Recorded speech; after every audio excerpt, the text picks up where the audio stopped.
Namo Myoho Renge Kyo, Namo Myoho Renge Kyo, Namo Myoho Renge Kyo. Hi, friends. How are you? I hope this finds you in good health, secure. Thank you for your practice. Yesterday, I did the introduction to this section of the book, Buddhism Reference, which you can get as an ebook through threefoldlotus.com or lulu.com. Is it a bit? Yeah.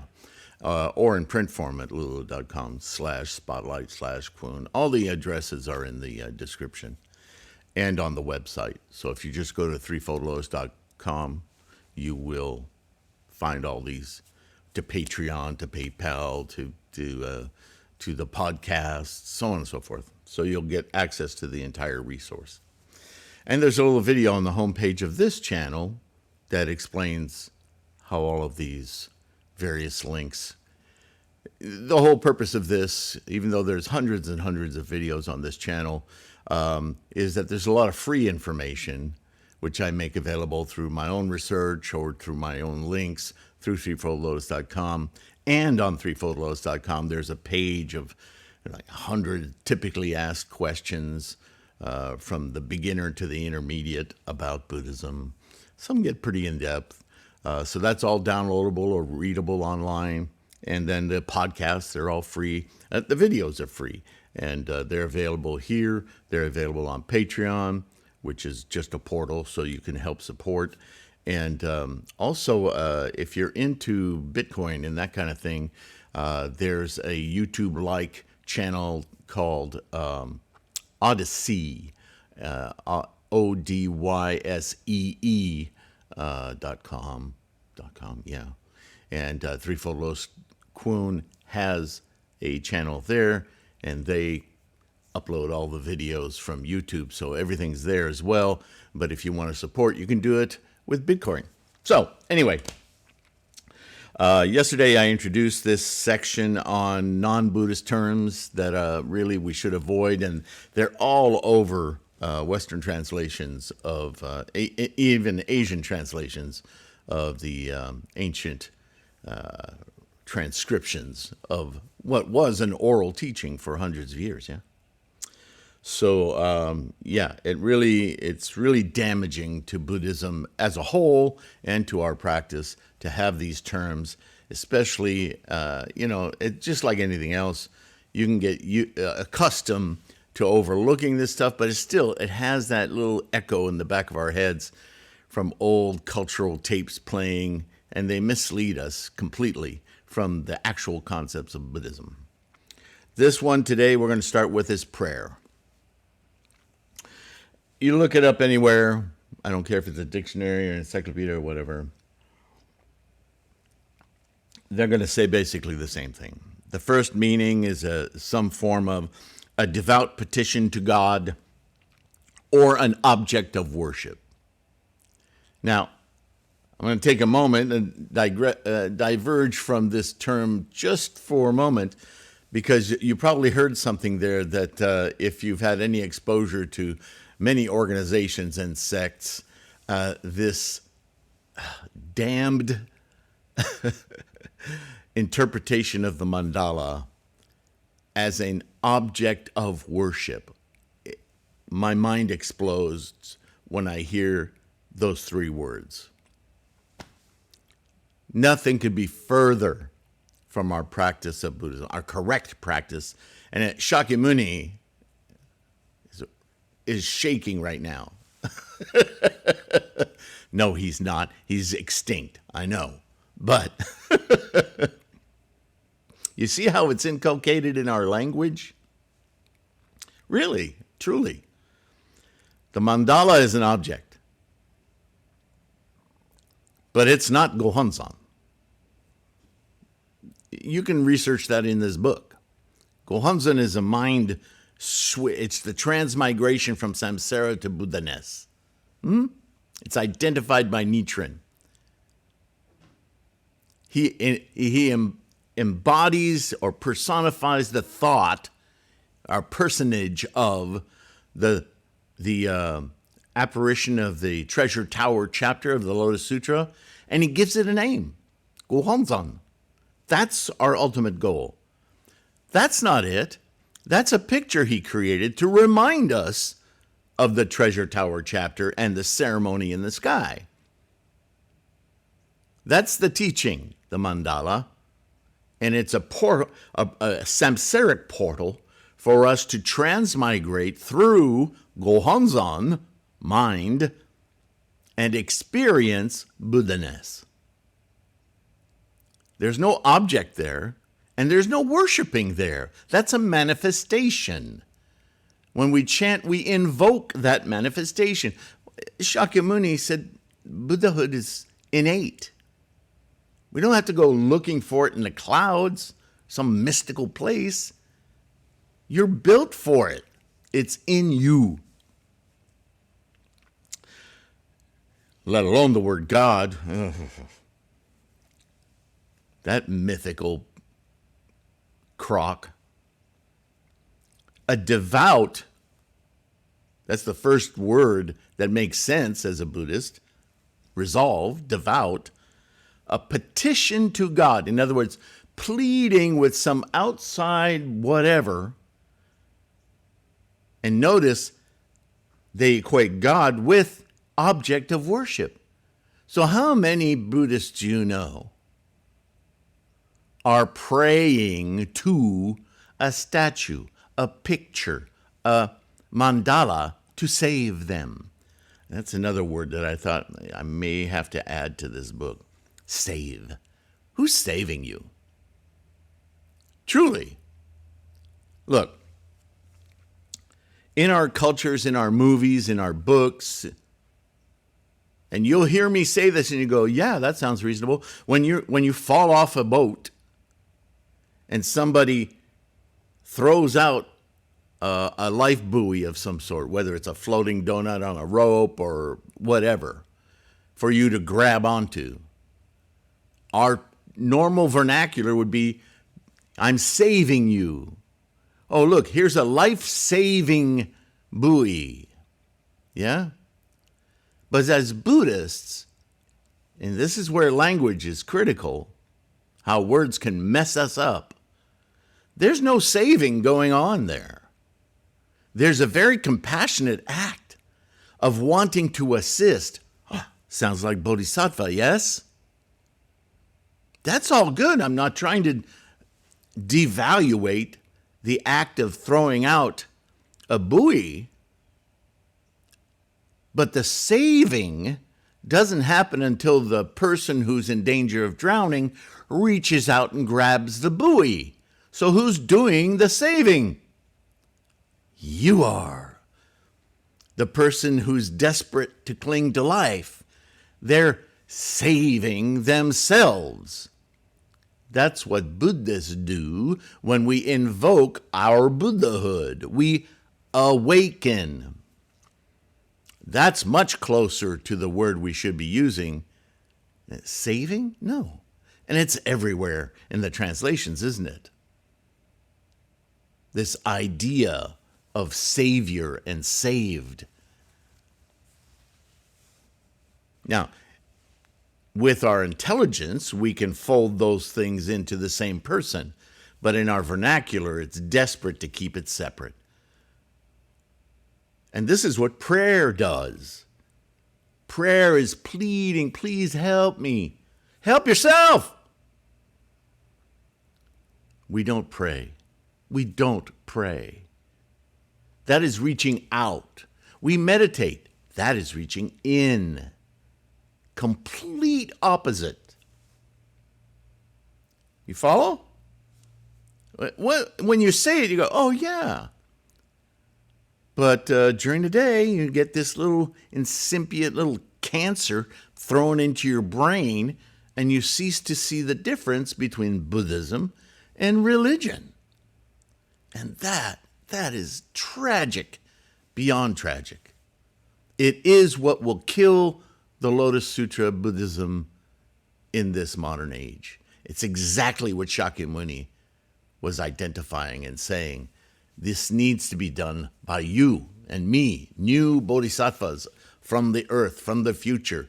You need to rescue this teaching from complete oblivion by these machinations of rhetoric. Ignorance. Okay, here's what I wrote. Here you can see the problem of the mistake of taking the mandala as the gohonzon, object of worship.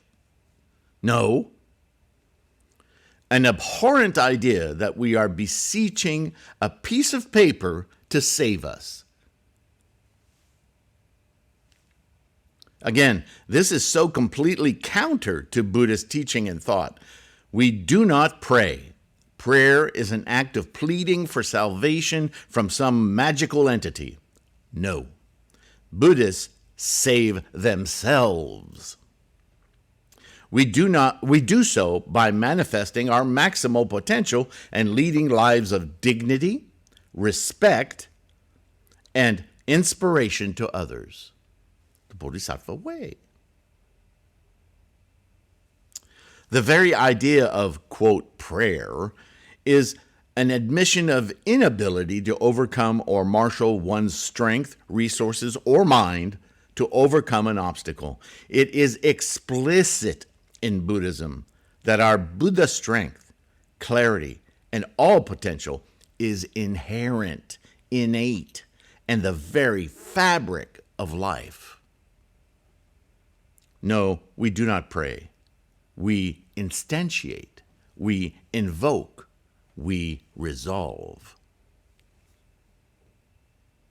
That's very powerful. And if you remind yourself of this every time you see that damned word, you'll be well on your way to understanding and practicing correctly the Lotus Sutra Buddhism. A substitute, wherever you see this word, because it's all over the place. Meditate, as I've already said. Ponder, consider, chant, resolve. All of those words are very fine, very Buddhist in the Dharma. But prayer that's an opposite. That's an aberration. So don't use it. I took it out of all my books. I hope. I may have missed some, but my intent is there. I am still a human after all. And here's another word. Priest. Somebody got the idea that if we talk to the West in Western terms without researching what those damn terms mean, they'll accept Buddhism. What you've done is poison the well. Who started this idea? And why does it continue? We don't have priests, right? Priests comes with a whole other charisma of hierarchy and authoritarianism. And you see it in some of the sects. You hear stories about monks being beaten and all sorts of crazy, crazy stuff. I don't even know if any of that's true, but the fact that those stories exist, that's a story of authoritarian hierarchies. In fact, dictatorial hierarchies. There's none of that in Buddhism. What the? Come on. We're all monks, and you look up that word in this book, and you'll find that all a monk is a dedicated student of Buddhism, of Shakyamuni's teachings. That's what a monk is. In other sectarian circles, monks are also devout people, but that's to something else, right? In Buddhism, we are monks. You and I are monks, bodhisattva monks. And there's one meaning in Buddhism. You know, if somebody who's leading a cult of the holy spaghetti dragon monster god, and he wants to call all of his or her devotees monks, fine. But that's not a Buddhist monk, right? Again, we're not simply followers. We are students. See how that's self-motivated. Words are important. We don't need to be attached to them, but our signaling, our training of attachment can mislead us very easily when we see these kind of words. That's what to pay attention to, yeah? All right, so I have 3 bullet points. A person whose office it is to perform religious rites, right off the bat, we don't do that, and especially to make sacrificial offerings. 2, in Christian use, where it's most prevalent, a person ordained to the sacerdotal or pastoral office, a member of the clergy, a minister. And also in hierarchical churches, a member of the clergy of the order next below that of bishop, authorized to carry out the Christian ministry. So it's a very tightly controlled hierarchy. In other words, there's a dissemination of information, and you will do as you're told. That's a priest. Because they have a, higher voice? They have a better boss? In Buddhism, you're the boss. There is only one boss, you. 3rd, a minister of any religion. This is where it gets wishy-washy and used as a, those Catholics, they want to make sure the whole world does as they do. So even other religions outside of Christianity have been either forced through translation, through cultural rhetoric, to adopt these terminologies. And here it is in Buddhism. Okay, really? Buddhism is about like-minded individuals dedicating themselves to the teachings of Shakyamuni to self-enlightenment, right? Self-realization. And help others to do the same. That's Buddhism. The only hierarchy in this scheme is ourselves and the engagement of our mind. Our Buddha mind. That's the hierarchy. Together with other sentient beings, we can share and inspire confidence in our practice as like-minded, like gold individuals. This is called a Sangha. Not to be understood as an organization, but rather a community of students, monks, dedicated to our full potential and that of our friends. How simple is that?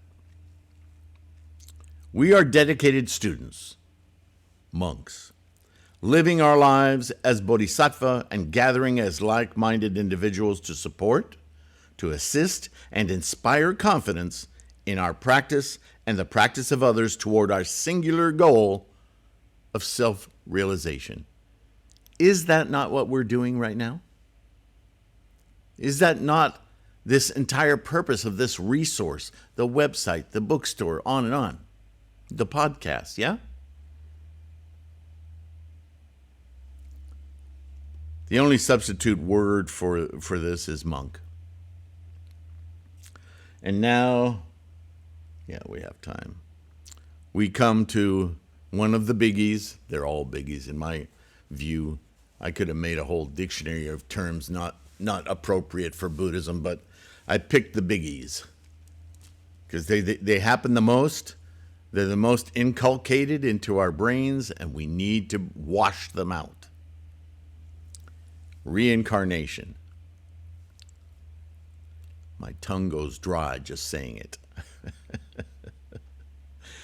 First of all, reincarnation, not Buddhism. It's Hinduism. It's different branches of Hinduism. It's in everything. Let's just put it out there. Hinduism has 1 billion different varieties. Even I think Jainism has this idea of a perpetual self. It's so ignorant. It's religion, because with that kind of magical thinking and mystical thought, you can convince people of anything.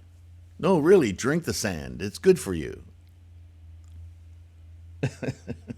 So nuts.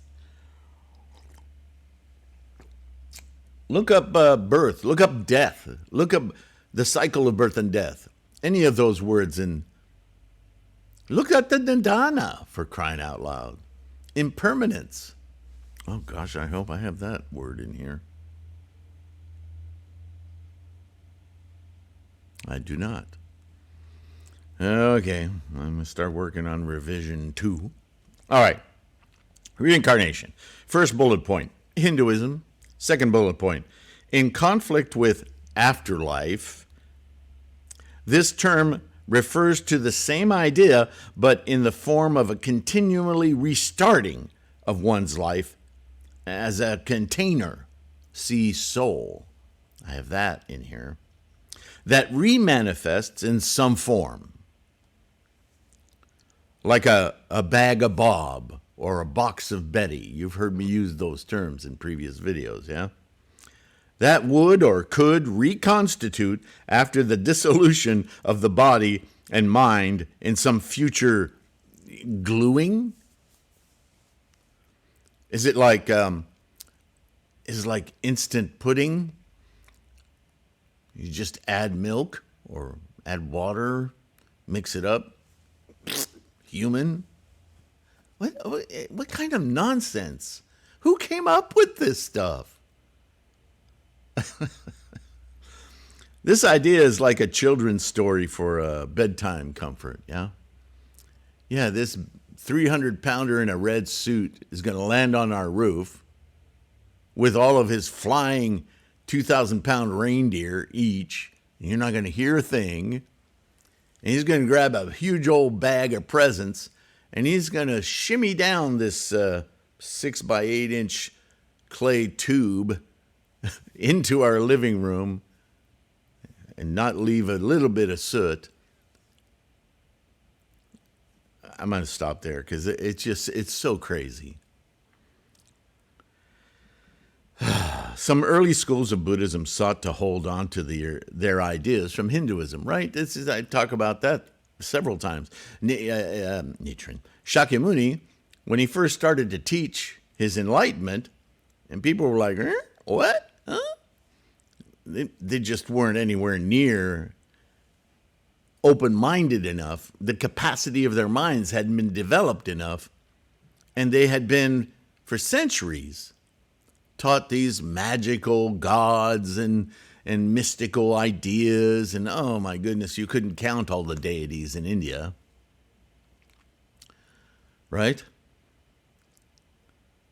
And so this idea of repeated lifetimes, they were born with that. They were raised with it. They still are. It's hard to change course when it's built into your culture. But that was 3,000 years ago, my friends. And you have an opportunity today with your precious sentient mind to simply see clearly, oh yeah, that's kind of ridiculous, right? Not hard for you and I. Not difficult. Because it's obvious. What is Buddhism about? The obvious, the observation, the reality of our experience. Your mind, your attitude. When your body ceases to flow blood to your brain so that you can emerge this sentience, mind is gone. No more. That's you. The physical stuff isn't even functioning anymore. But there is no you anymore. This self, right? And part of what confuses us about that is this idea that by enlightenment, we somehow extinguish the self. No. The self is how we reach enlightenment, which is only available to you while you have a sentient mind. When there's no sentient mind, who's observing? There's no more. Done. End. Extinction. Oh, don't worry, you'll come back. What, another season of Sylvain? This one wasn't enough? It was so popular. He's brought back by popular demand. Come on.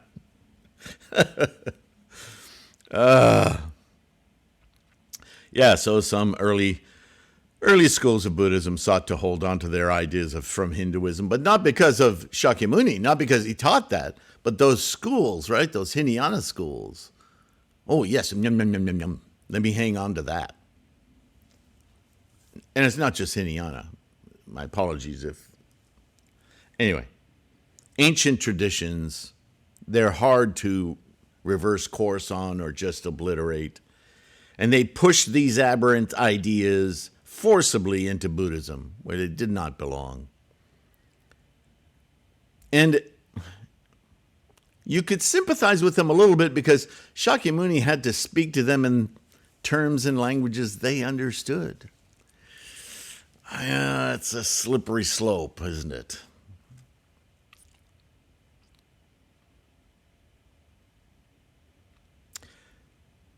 So they had no place or justification in Shakyamuni's teachings, this hanging on to this old thinking. Somehow, over millennia, these flagrant, erroneous teachings have been maintained in many groups and sects of all manner of traditions. And I call them traditions because they're not Buddhist. They're not teachings of the Dharma. Even if you use that rhetoric in order to expose the Dharma, understand that there's a big difference between the Dharma and the teachings and the terms used to lead the foggy mind towards it.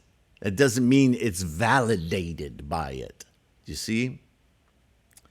A substitute? Well, there really is no substitute for this term, since it simply does not belong to any idea or concept in accord with anything that Buddhism teaches or that Shakyamuni ever validated. Period. End of sentence. It just doesn't belong. When we talk about life after life, we're talking about moment to moment, like birth, death, birth, death, birth. Oh, remember, I changed that. Birth, death, rebirth, death, rebirth, death, rebirth. That's where it shows up. But that's not reincarnation after this life. It's a moment-to-moment reinstantiation, is what it should say. Maybe I should put that as a substitute. But still, I don't even want to put it anywhere near this term, because this term is absolutely about your human life timeline repeating in some other...